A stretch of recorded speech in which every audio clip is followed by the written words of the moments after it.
Hello and welcome to the Poolside Banter podcast. I'm Hayden Klein, your host, alongside Colin Spihar, Anton Seifert, and I'm Rob. We are currently on TikTok, Instagram, and YouTube. Follow us on all our socials for more information. We will be adding more socials. Please follow. I hope you guys enjoy and follow along for this journey. Let's get on to the show.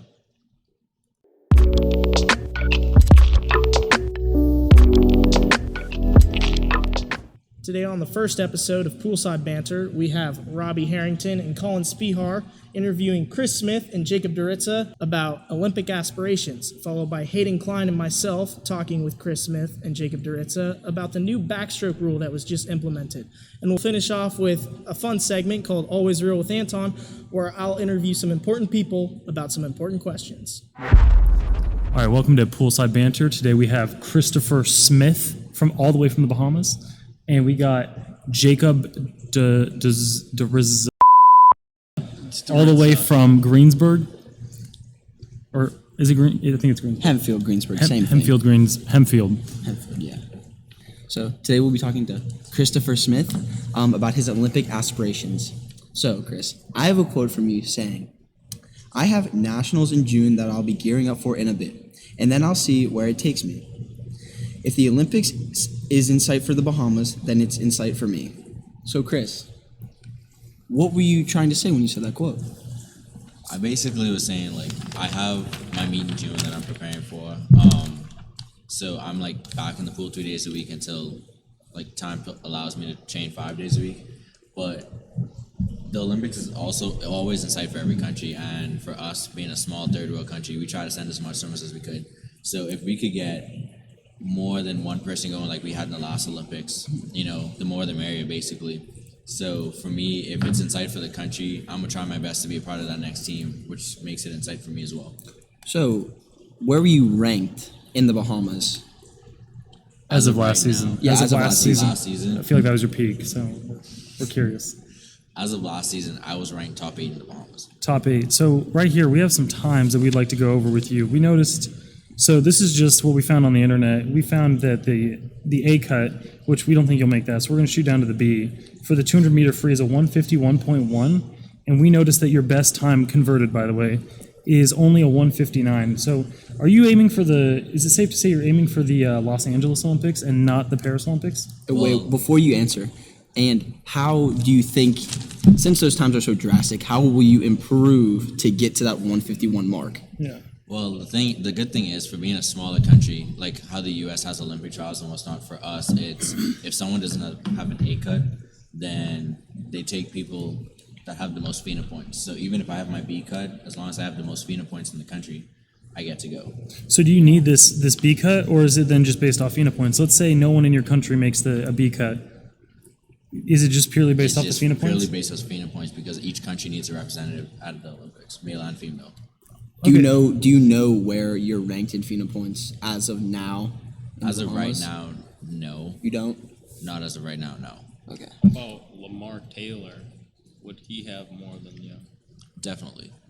Who's this? Is it Lamar? Yeah, who did you Lamar say? He's a He's D2 insane. kid at Henderson. Okay. Well, now, quickly, what events are you trying to make for the Los Angeles Olympics here? Yeah. We're giving you a 6-year buffer because I feel like 2 years is really cutting it. Yeah.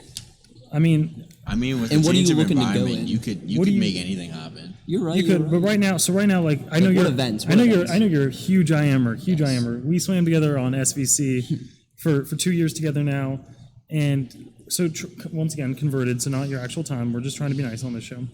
We noticed that the B cut is a 204, and converted you're at a 213. In less than 2 years, you're gonna have to drop 9 seconds. What's your goal? And I noticed that you only train twice a week right now. 3 times a week. Let's I've only seen you twice this week. Lifting. He lifts. I lift too. Not very But heavy. Friday's This not morning, here. I train this Monday, morning, Wednesday, no, this Friday. morning this guy was And lifting. this podcast is currently This guy was doing, what was it? Was it rows? He was rolling with 50s. I was like, Chris, we got to pump those up to 70s. I was like, this is a See, heavy I'm day. not in the period of me needing to buff up because I think I'm already bulkier than Robbie.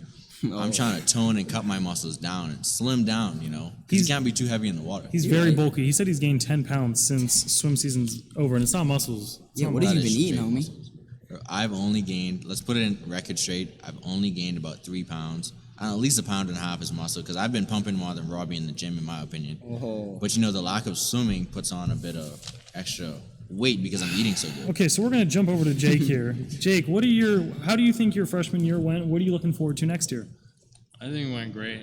Next year, definitely looking forward to trying to make the NCAA cut In what event? in 50 free, maybe 100 free, depending on if coach puts me in. What is that 50 free qualifying time? Um, And where are you at? Qualifying time for at least the B cut for NCAA D3 is around 20.4 or something, and I'm only like 0.3 off of that. However, if I wanted to actually swim in the meet, I'd have to go low 20s. Wasn't it like a 19.8? Was that guy? 19.8? No, it was 19.3 that won this year's, 19.3. but most of the people were sitting around a 20.2. So if I get around there, then I'll be swimming there. Definitely achievable. So for that, the 50 is a very quick event, as you know. Like you have to go 20. What can you improve upon to get to that time? Hit the gym this year. Hit the gym, yes. Gains. One thing quickly, we realized that I think we heard that Jake has only gone to 3 team lifts since the season's been over, and I believe there's been opportunity for more than 3. So is the team not important enough? Are you better than the team? What are your thoughts here? Are you lifting I've on been your own? going Are you to lifting on every your own? recruit lunch, and so there's been quite a few of those. And then I've also been lifting on my own. So you would say you're a team player. Well, yes, I'm putting in. Well, I'm if I was seeing to our butt in future and help recruits, Jake out so- right now, him being a team player, he's trying to meet with these recruits so he can grow the men's team, I agree. He's still putting in the work on the side, so he doesn't really need to be lifting with the team if he's still putting in that voluntary work. He's just trying to put But in wouldn't work you with the want recruits to right now. also? Because I feel like I can make a 7 a.m. lift and eat lunch with a recruit. Where's the time conflicting? Sometimes, you I have do homework at later hours than you do. So What time? When's your homework schedule? When do you do your homework 12. normally? 12 a.m. yeah, 12 a.m. That's when I do mine too. So it looks like we have similar schedules. It's just how it kind of lines our up. bodies are just built different, I guess. No, I would definitely agree. We're definitely built different. So here's another thing. I noticed that the strokes you can only really, and this is just what I'm seeing here, is it says that you can only do free and partially backstroke. Now the backstroke, Why partially? Why are you partially, saying well, it's saying partially? because right here it's talking about the underwaters. So Oh yeah, you're right. we need to go back to the 200 backstroke packs. We think you got it next year. What do you think you need to do in order to be Little your stare. competitor? Will. Just be better. Yeah, but what In would that what take? way? What would that take? Just absolutely mog him above water. Why did you lose to him this year? And I will tell you why you lost him this year. I lost to him this year because he doesn't know how to swim the stroke, and all he can do is underwater. Well, I feel like in swimming, doing the underwaters is the most important thing. Personally, I'm with you. I don't do underwaters either. But I at feel least like go past the underwater flags. should be less emphasized, and it should be more of doing the actual stroke. So you think it's a instead skill? of- You think it's a instead of skill just issue on staying his fault? underwater. You think it's a skill issue on his fault that he can't swim as fast as you on surface? So he's being he's like a little because he has to go underwater while you're just swimming past him. Kind of, yeah. Kind of, yeah. So I'm a smaller guy, and those underwaters really can help me out because if I come up on top of the water, I'm getting all those waves from all those other guys. Like there's no chance for me. So if I can stay under and go under those waves, I come up in front of them, and I'm already in less energy usage. So But if I'm in front of them, then I don't have any other waves to eat. So yeah. But then he catches you, and you lost. So Jake, so hopping into our next topic, do you think that if you don't make NCAAs next year or the next 2 years after, would you think that you failed yourself, or like do you think you didn't do enough? Like what are your thoughts on that? Chris here, never. yes. In short, yes. In short, yes, you failed because I you would did not be make. very angry. Do you have anything further than NCAAs that your sights on? Are you trying to Olympics as well with Chris? The Bohemian Olympics? Where are you? But keep I in don't know. mind, I don't know. That would be a little harder for me saying that I am a U.S. native and it's a lot more competitive. I'd have to be competitive with both D2 and D1 top swimmers to do that. Jordan Crooks went a Yeah, I'd have to be 18 this swimming year, with 17. He's monsters also like from the Jordan Cayman Crooks. Islands, so he's not a U.S. swimmer. no. Josh Leando is though. Well, Okay, still. but he's still insanely fast. Jake, do you Point. think this is just a question from the audience? We asked them, we kind of did a survey to get some questions back, and one of them here says, like, so Jake, do you think that just flat out backstroke you're a better swimmer than Chris? It's right here. It's right here. Like yes, no. I mean, you can be humble, and I mean, I don't be mean to real. bring Chris down. I'm but gonna be like, real. yeah. He is definitely a better backstroker than me. I mean, like, do you think he's a better swimmer than? Yeah, you? who's the overall better swimmer? I personally think that Jake's just a better swimmer. I mean, I feel like he's done better at packs in his first year than Chris ever did or ever will since his 5th year is over. He may 6th year, guys, but I mean, I wouldn't say that Chris is a bad swimmer though. no, I don't think he's a bad swimmer. I just don't think he's as good of a swimmer as you are. He's more versatile than you are. The only He's more thing versatile than I am. All I can do is free and backstroke. exactly. Well, you can do backstroke and freestyle. Don't sell yourself short. Yeah, no, you can do both very and good. fly. and Fly. Your efficient. fly's not even that bad. Jake, I would Jake like to see or Coach Chris? put me in mean- the 100 fly next Well, see, season. Chris has this belief that if he goes into every event, like he's just naturally good. He's like, oh, see, but He the is thing is naturally too, good. like, he does the I'm good at the breaststroke. I beat Bush and stuff like. I think Chris is okay at everything. Like he gets the job done, but I don't know if he's there for that next step that the Olympics requires in 6 years. I mean, see, you're selling me short right now. I think you took a big leap from your sophomore year into technically it would be so last year, your senior year. I think you took a big leap from your junior year times to your senior year times because what were you going your junior year in your 2IM? 201, somewhere around 201, and you won packs your senior year with a 157.3, right? Yeah. What 157.3. was the difference that made that big jump happen? like how? It was Yeah. So just- like I think you can do that again. Like definitely. bouncing off of that COVID year really helped a lot because now when I saw him the 2IM and won it that year, I saw him in basically every dual meet. So I gave myself opportunities to try new things and like go out fast, go out slower, see where I can work on things. And then it was just like kind of gaining that confidence in myself, like going in, being first seed is like the pressure's there. Like you have no choice but to step up at that point. So it's like, why not just go for it, you know? Yeah. So I was definitely more confident in myself my senior year. And for me, I thought it was the end. I had no 5th year in sights. And I was just like, I just need to get it done and then head out. Yeah, and I bet that became more comfortable too. That race, it just felt like your race. 2IM like to me feels natural because like we can do it in practice and I can kind of call my time before I go off the blocks.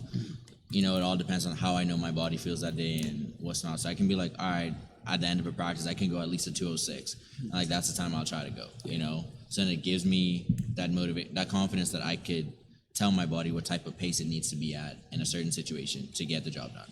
Did you have anybody that helped you train and keep that pace along the way when you were training it this year or last year?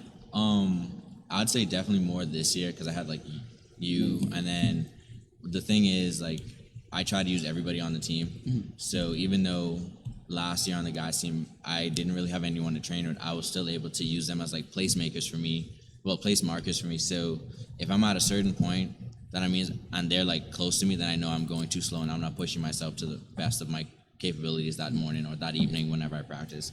But this year it was like because I saw him different events, I was able to train different strokes and really hone and focus on different techniques that I wouldn't really do in an IM practice.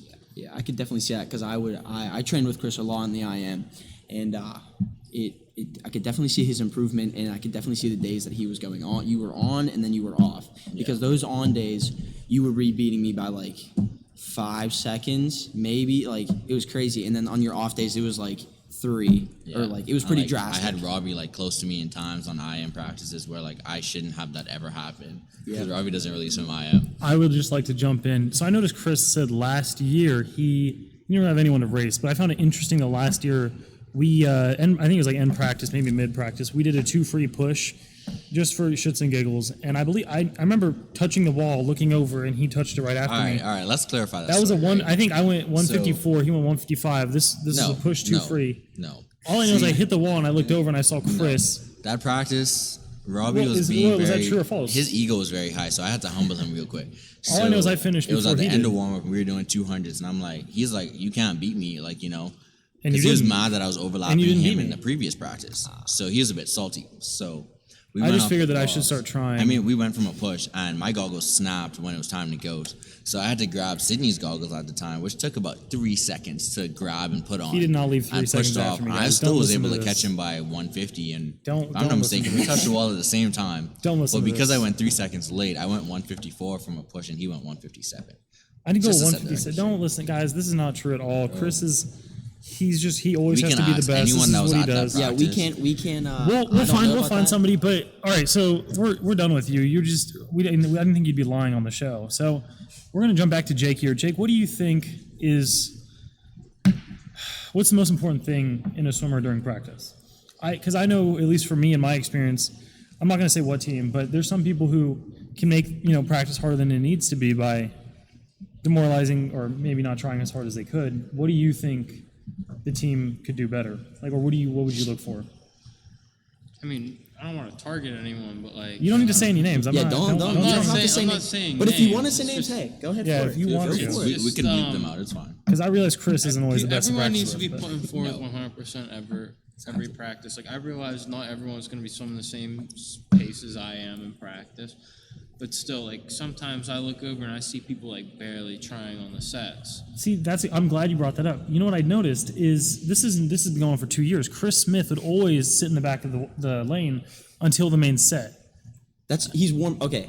So I Okay, was you, warming you up. gotta have your warm up slower. You can so warm up. he can take a 2-hour warm up and then do a 20-minute set and then be like, See, I but really the, tried. The Like, I problem don't is know. that like you have these kids that I swim with in the lane. They want to speed from the beginning of practice, and then when it's really time to get going into that set, especially if it's like a 45-minute long like main set, They die. coming towards that last like 20-25 minutes, they're like hopping out of the pool, going to the bathroom, or they're hopping to the back of the lane because why? They gas themselves from a 300 warm up. I'm not But if you're warming and stretching yourself up, and then use the rev up to Yeah, get Jake's your always ahead tempo of up, Chris. like we're supposed to. Hitting that main set, you're supposed to be like nice and ready and fresh and not exhausted. I'm always sitting up front. well, when it's a rev up set or it's trying to pick up, when it's like 100 on like 2, I'm not expecting you to drop a 58. But he doesn't need to because But during you don't those need rev to- up sets, we're all going at a nice pace to Yeah, rev up. a nice pace. Chris's nice pace is 150. My nice pace is a little faster than most. Like I can just. Hold I that. agree. We Jake, I can think say you're- our lane. Some of them they like to they sprint the warm up and then they that's- fall back, and then at the end of the set, it's always Jake, Chris, and me, always up at the front. Always. My thing is like if you sprint the warm up when you're dead on the main set, then what was the purpose of practicing if you're just gonna warm up and be done? So your philosophy is let me go slow for the whole practice and then I'll be ready for the main set. I mean, I wouldn't say Is slow. that your philosophy? But I would say I prefer. Because I to have noticed my- that like in my rev ups and stuff, and I'm definitely not the fastest swimmer. I'm just like naturally I faster. definitely say guess. like I sit at the back of the lane during warm ups because So I'm not trying to be sprinting during warm ups. You're right. Like, well, I don't they're- feel they're sprinty. hopping like- in. I see both points, and They're What they're if both for hopping in some going people, 320 the and main- 300 from the very first 300 we do in warm up. Like true. Like for I'm trying to me, go like 4 minutes. I mean the Yes, main ma'am. set doesn't feel enough to like just Sometimes you feel bad and you want to go faster. Sometimes you gotta feel you just feel like the main set isn't just enough. Like No. you need more. Like you need to do the warm up faster. And the thing for me is too, like I like to take these warm up sets and rev up sets to really focus on more technique stuff because we don't really have time to really focus on those unless we're doing a drill practice Or a you know? specialty. Yeah, or a specialty. It's always like go go go. So if I can like focus on these things in warm up, I can use that to my advantage when I swim the main set. You're right. While I'm nice and like well rested and I've been focusing on a certain thing the entire practice. Well, we'd like to thank you guys for your time. We are excited to see Chris in the 2028 Los Angeles Olympics. 2024 Paris. Let's get it straight. 2028. I have a casa out there, so if anyone wants to stop by and watch Chris swim, we can set that up. Jake, we're excited to see you make NCAA's hopefully in the next couple of years. Hopefully. Thank you for your time, boys. Appreciate you boys. I Thank hope you, to guys. eventually be on that podium. Thank you. Is the thing on? I'm not sure. Can the intro be me flicking Anton's titty? So we're continuing on. Obviously, you guys heard about Jake and Chris's aspirations. You know, Chris is done. He finished his 8th year at St. Vincent, but he still has more that he wants to accomplish. He's still going, and he has so much eligibility that he makes Kenny Pickett look kind of weak. But Stenson Bennett learned from me. yeah. I mean, Chris is 28, new record for undergraduate. So yeah. But USA Swimming announced a new rule change. And with you two being backstrokers, this is something that's going to have quite a large effect on your races. Jake, I remember you saying on last segment that underwaters are not your strength. You said it really takes away from the sport and from the competition. And you said how on your 200 back, and I fully agree. You are an awesome swimmer. You are an elite swimmer.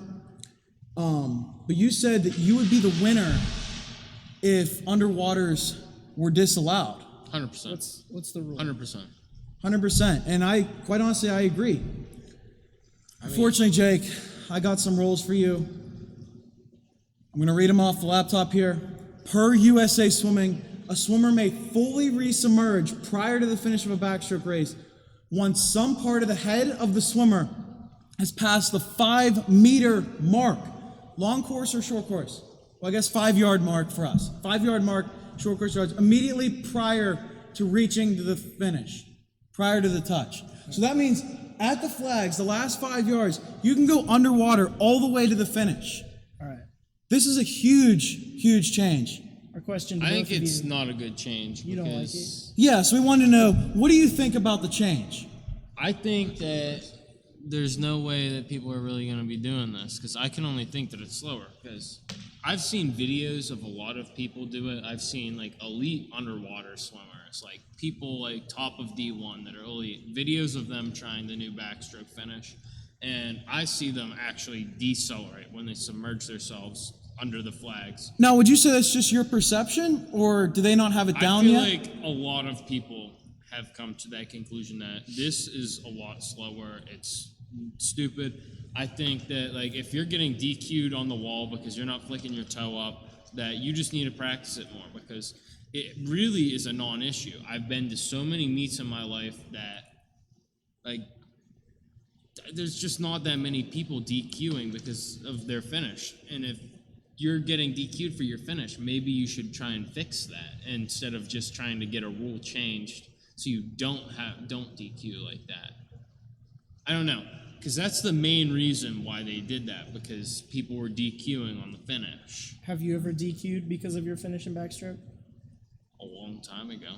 Chris, have you ever DQ'd because of your finish and backstroke? Once. I, a backstroker, have never DQ'd because of my finish and backstroke. So it's a very rare event, but it does happen. I mean, I've would seen it, say especially in the Olympic trials. I've been mainly, seeing it. mainly only happen like It's like, pre-high school. yeah, it's not like smaller meets where like they can really focus on the swimmer.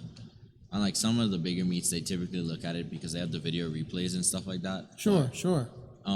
Like I would agree with Jake. I wouldn't call it like a stupid rule change. The only thing it fixes is that DQ situation where at first you were able to have your body submerged on your finish, and then it was like a part of your body, whether your head or your feet, has to be above the surface and visible to the refs during your finish, well, on your finish to the After wall. your finish. Yeah. But now all it fixes is you can just resubmerge yourself again. And I would agree when Jake said that it does allow you to, well, cause you to decelerate because now you're in that motion. And yes, that flick, like that dip with the one fly kick into the wall helps you. But now Chris is a man of critical analysis. now you have to think about you're resubmerging still while like in the middle of your stroke or in your race. And you have to go from that flutter kick again back to a fly kick and try to get that undulation just to touch the wall, you know? It's just that last thing. It's just that last stroke into the wall is that butterfly kick. I think it could speed you up. That was just the finish. But now they're saying I feel like the flags, and your flags to the wall is at least 2 to 2.5, maybe 3 strokes depending on the backstroke swimmer. Yeah. On like your height and like your speed, you know? So you're looking at taking away 2 to 3 strokes. Exactly. I don't know. I feel like if they were to implement this, like Well, it is implemented. like a better implementation of this. Yeah, would that's be official. like instead of the 5 meter mark at the flags, maybe just have it like your last body length. You can submerge yourself underwater. But that's then- all and then- relative because your body length and my body length is not the same. So how are you going to enforce that? We'd be back at the same problem that we were at.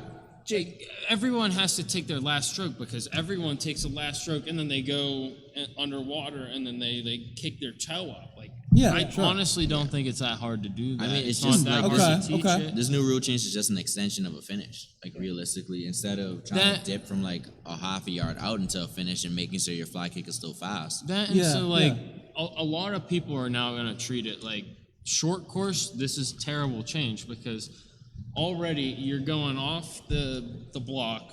You can go 15 meters underwater at max, and then you have the rest of the 10 meters. Yeah, to we live the in wall. America, buddy. What? So Or yards. yards, or I'm just whatever. I kidding. don't care. Like It's close enough. Still short Yeah. course. But still, it's still short course. You're swimming.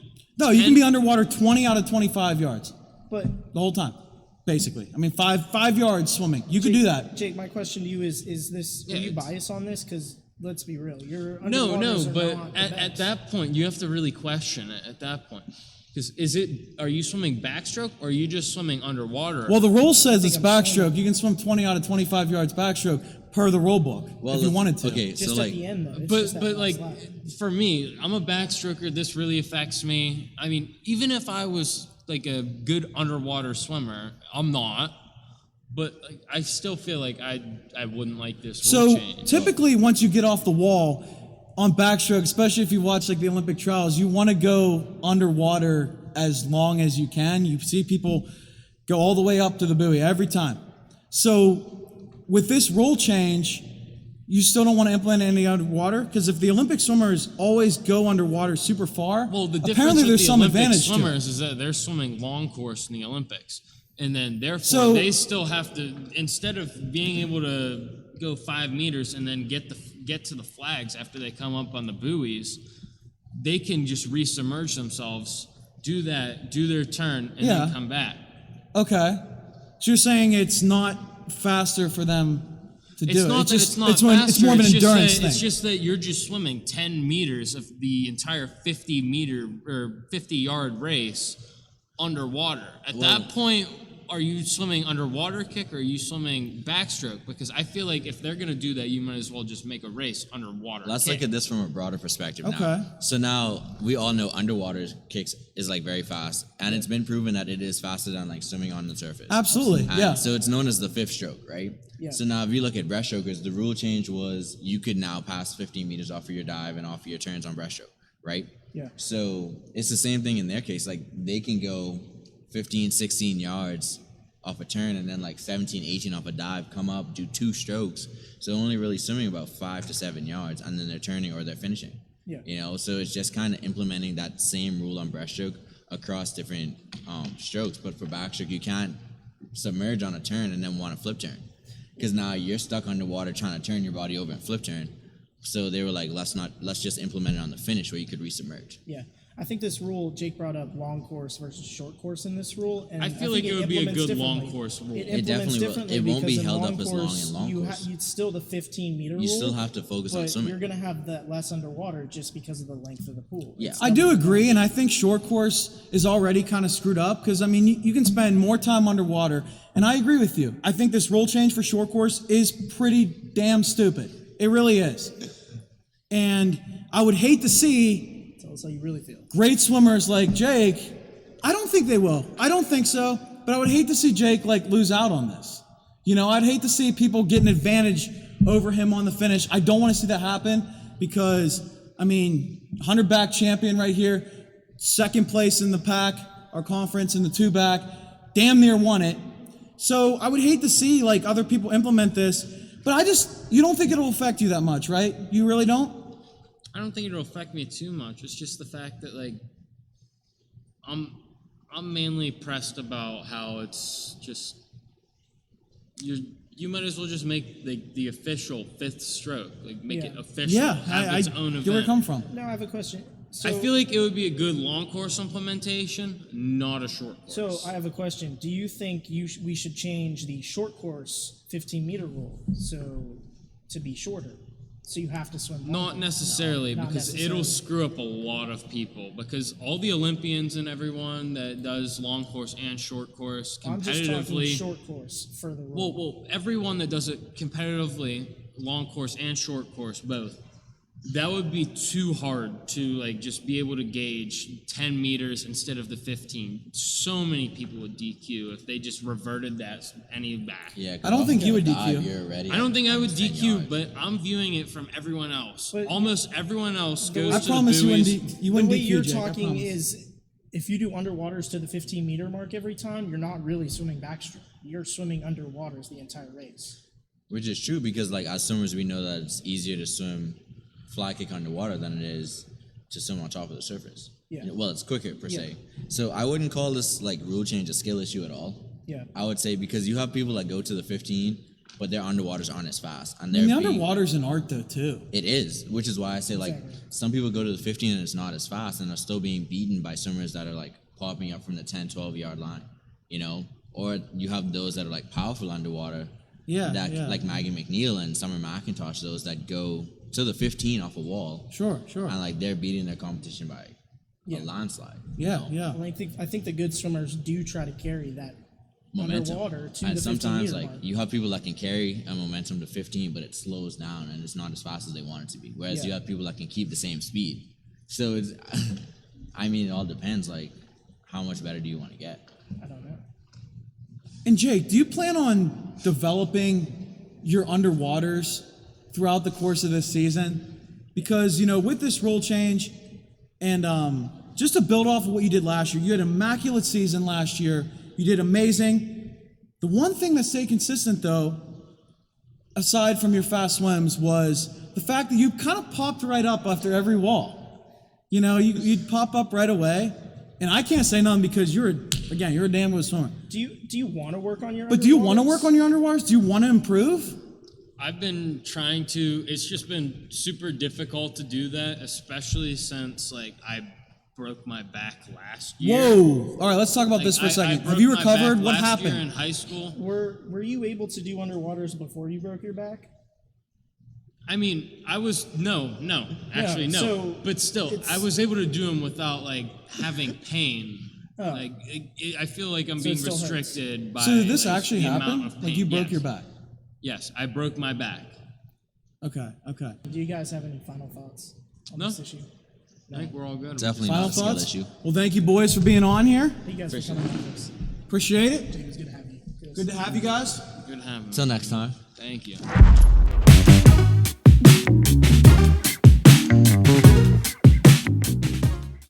All right, welcome to the first ever segment of Always Real with Anton, and our first guest, Charlotte, aka Latte. So, Latte, my question for you today is, what is your best joke? My best joke would be, why was Mushroom invited to all the parties? Why? Because he was a fun guy. Okay. It's not a bad one. I got a chuckle out of you. I chuckled a little bit. It's pretty good. I got a real big chuckle out of me. I think I've heard that So- from my dad like 20 times though. Well, dad jokes are the best jokes. Dad jokes are the best jokes. I have another one. What's your other one? Let's hear it. I actually forgot it. Is that a dad joke? No, I was gonna make a joke about what you would like your milk in. What do I like my milk in? Yeah, like when you're at the grocery store. Cereal? No, like how would you like me to bag your milk? Oh, how would you bag my milk? I don't know. I would just leave it in the carton.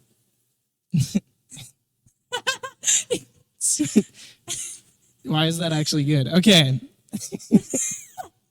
Yeah, the first joke I'm giving like a 5 out of 10 5 out of because 10? like I don't know. It's a joke I've heard a lot before. It's a good one. It's a classic, but Yeah. I've heard it a lot.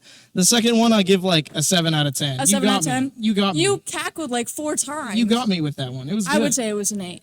An An eight? 8.5. I got to give it a 7. I would sorry. disagree, actually. It had that surprise to it, that realistic answer, but think about the like wind up that I had. You the know? wind up, The wind up for my joke. it was pretty good. You know, I still give it a 7 out of 10. I really had you going thinking. It's a fair rating. It's a passing grade right there on your joke. That's a good grade. Yeah, but I still think it's pretty funny. It was pretty funny. I think I'm a pretty funny person. You are a pretty funny person. Thank you for coming on the show today, Latte. Thanks for having me, Antoine. Absolutely.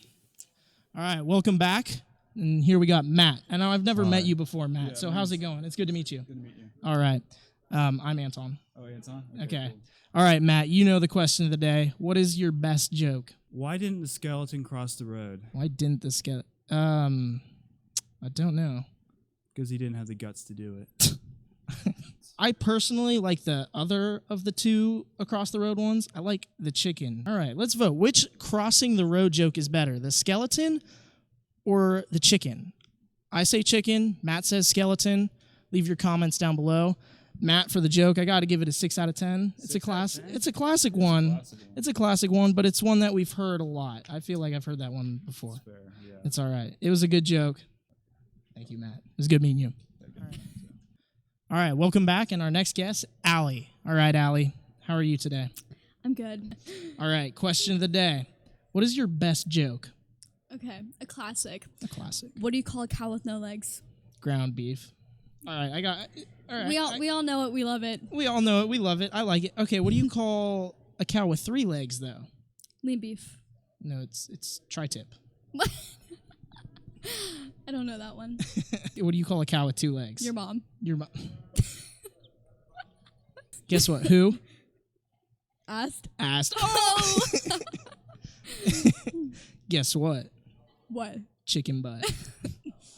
That was a little harsh. I wouldn't have expected. You that came from at my you. I mom. wouldn't have expected that from you. No, you came at my mom. I came at... I'm sure your mom's a lovely lady. She is a lovely lady. I called her last night. I called my mom and asked her what her joke would be for this segment. You know what she said? What? Me. I like her already. I like her too. I don't know how I felt about the joke though, but it was a good one. It was a good one. All right, your joke rating. I give it. It's a listen. It's a classic. It's a 6. I give it like a 6.5 out of 10. The first time I heard it, I remember I was at the lunch table in elementary school. Jaw dropped. My jaw on the floor. hit the floor. On the it was the ground. funniest thing I had ever heard in my life. You know, but over the years, it's gone down. But it's always a classic. It's always one that you got to tell the younger kids who haven't heard it because it's just so good. Right. Awesome. Okay. Thank you for coming on the show. I'll humbly take that 6.5. Thank you. All right. Thanks for coming Yes, on of course. and sharing the Thank you for classic having me. joke. Of It was course. amazing. All right. Ladies and gentlemen, Allie. I could be down the hallway and I can still hear him talking. Welcome back. And our next guest, we have Amanda Pugliano. Welcome to the show, Amanda. Thank you, Anton. How are you today? I'm really nervous to be here. She's really nervous to be here, folks. Okay. Question of the day. What is your best joke? You know what's funnier than 24? A 25? 25. A 25. I'm going to be honest, folks. I did not watch SpongeBob as a kid. I wasn't a big fan of SpongeBob. I never really got that into Were it. you not allowed to watch it? No, it wasn't that. I just never got around to it. I was just always watching Phineas and Ferb and Wild Kratts, Curious George. I do love Phineas and Ferb. Another one I watched as a kid, The Clone Wars. What was Star that on? Wars. Oh, I'm anti-Star Wars. You're anti-Star Wars. Anti-Star Wars, anti-Harry Potter, anti all superhero movies. You're like destroying my childhood. All right. Well, the rating for the joke, I give like a 4 out of 10 because I guessed it. All right. Short and sweet. Just Moving like me. on. Just like Amanda. All right. Welcome back with our next guest, Noah Scholar. Noah, how are you doing today? Doing great. How are you doing? I'm doing all right. Thanks for asking. It's great. All right. The question of the day. What is your best joke? What do you call a lost priest? What do I call a lost priest? I don't know. Something about being on a mission. Nah, you call him a Roman Catholic. All right, he's got some good wordplay in there. I like it. All right. Fits with the Saint Vincent Saint Vincent theme. vibe. Saint Vincent vibe. Yeah. Roman Catholic. Yeah, All right. yeah. You can guarantee that they're Roman. They're Roman. Unfortunate that their empire fell. But Were you the know. Romans Roman too? Yeah, after their empire fell, I would say they definitely they had to roam around a little bit. They had then to they roam found around a little Italy, bit. Then they found Italy. and then they were just there. Maybe you'll roam on in here for the next podcast. I would love to. Absolutely. I would love to be on. We'd love to have you back, Noah. All right. Hey, thanks for coming out All right, here. thanks, Anton. Great joke. Oh, wait. Yeah, what's the rating? Sorry, I forgot. I give it like a 7 out of 10. I'll take that. It was I'll a good take joke. that. It was a passing grade. I enjoyed it. I like that. I All knew right. that. Good stuff, Noah. All right. See ya. Bye. All right. Welcome back with our next guest, Jacob Bacasa. Bacasa, how are you doing today? I'm doing well, aside from the fact that I just clipped my fingers on my glasses and I'm wearing 2 shirts. I'm doing lovely today, Anton. That's good. 2 shirt. We got the 2 shirt Bacasa here today. Usually we get the 1 shirt. Formerly 1 shirt, yes, but now I'm just, I decided to be a little spicy today. But 2 shirt Bacasa today, folks. It's Yep. good. All right. Well, moving on for the question of the day. What is your best joke? What's the difference between a light bulb and a pregnant person? I don't know. You can unscrew a light bulb. Is that a spicy take? let's get some reactions. Is it a spicy take? Can you unscrew a person? Leave your suggestions in the comments. comments below. Yeah. Let's All right, Bacasa. I rate that joke like a 8 out of 10. It got me. That was a good one. I feel a little winded after the punchline. You know what I mean? I bet the pregnant lady was pretty winded after that too. Ooh. All right. Well, thanks for coming out here today. Thank you for having me. Bacasa. Maybe next time we'll get one shirt Bacasa. Hopefully. Hopefully. Next week, one shirt Bacasa.